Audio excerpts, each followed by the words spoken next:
Ngayon pong October 2024, dalawang mahalagang sinyales ang nagsasabi na ang Bitcoin bull cycle ay nagsisimula pa lamang. Ang pagtaas po ng open interest at mababang Google search interest ay mga palatandaan na pwede pang tumaas ang halaga ni Bitcoin. At ayan po ang siyang ating pag-uusapan sa video na ito. Pero bago po tayo magpatuloy, ay nais ko lamang po munang bigyang linaw ang aking disclaimer kung saan ang nilalaman po ng video na ito ay hindi po ito isang financial advice. For education and information purposes lamang po ang layunin nito. Ngayon ay ano nga ba ang open interest ni Bitcoin? Ang open interest ay isa po itong metric na sumusukat sa dami at halaga ng open derivatives at options positions kay Bitcoin. Sa madaling salita, ito ang total na bilang ng aktibong kontrata sa market ni Bitcoin sa isang takdang panahon. Ayon sa data or datos mula sa CoinGlass, umabot na sa $39.67 billion ang open interest ni Bitcoin nitong October. Mas mataas po ito kumpara sa dating $37.77 billion na naitala noong nakaraang araw.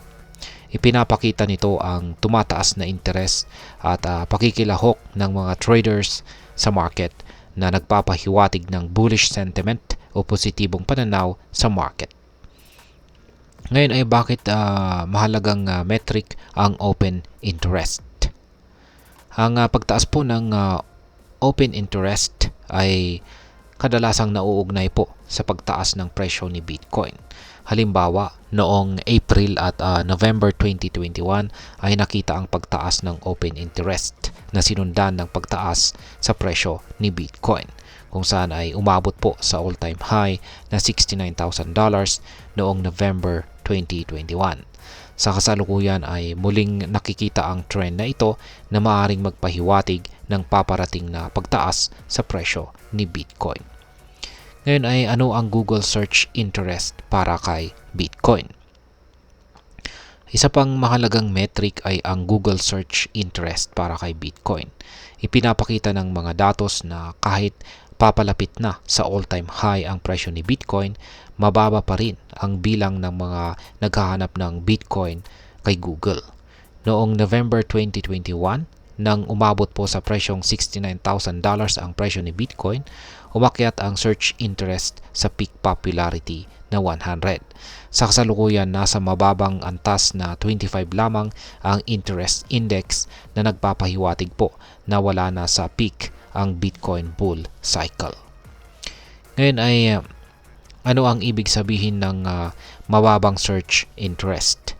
Ang mababang search interest ay nagpapakita na kaunti pa lang ang interest ng mga retail traders o mga karaniwang buyers. Madalas, tumaas ang search interest kapag tumataas na rin ang halaga ni Bitcoin, na nagpapakita ng mas maraming tao ang nagiging interesado at sumasali sa market. Sa kasalukuyan ay nasa mababa pa ang search interest na maaring mangahulugang nasa early stage pa lang ang bull cycle ni Bitcoin at may potential pa itong tumaas. Ngayon ay ano ang kalagayan ng Bitcoin trading platforms?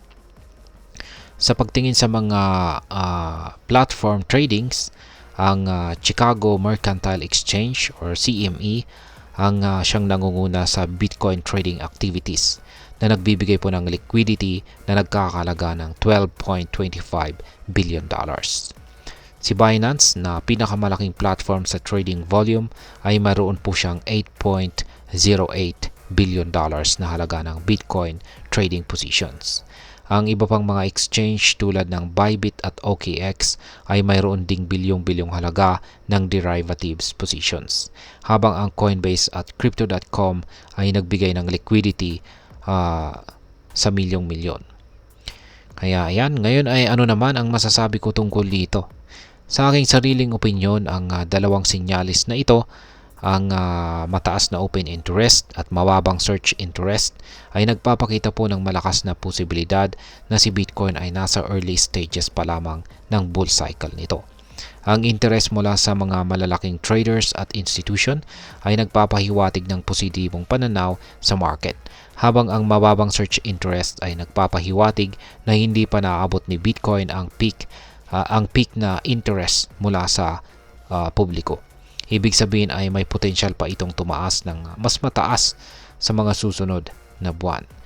Kaya ayan, hanggang dito na lamang po tayo sa video na ito mga ka-crypto. Sana po ay inyong nagustuhan ang aking paliwanag sa video na ito. Kung inyo po itong nagustuhan, pakiclick lamang po ang like button nito. Para naman po sa mga bago lamang dito, kayo po ay aking inaanyayahan para mag-subscribe. Pakiclick na rin po ang bell icon nito dahil ito po ang siya magsisilbing notification nito sa mga bago kong videos na akin pong ina-upload sa aking YouTube channel na ito. Marami pong salamat sa panonood. Ingat po tayo lagi at God bless po sa ating lahat.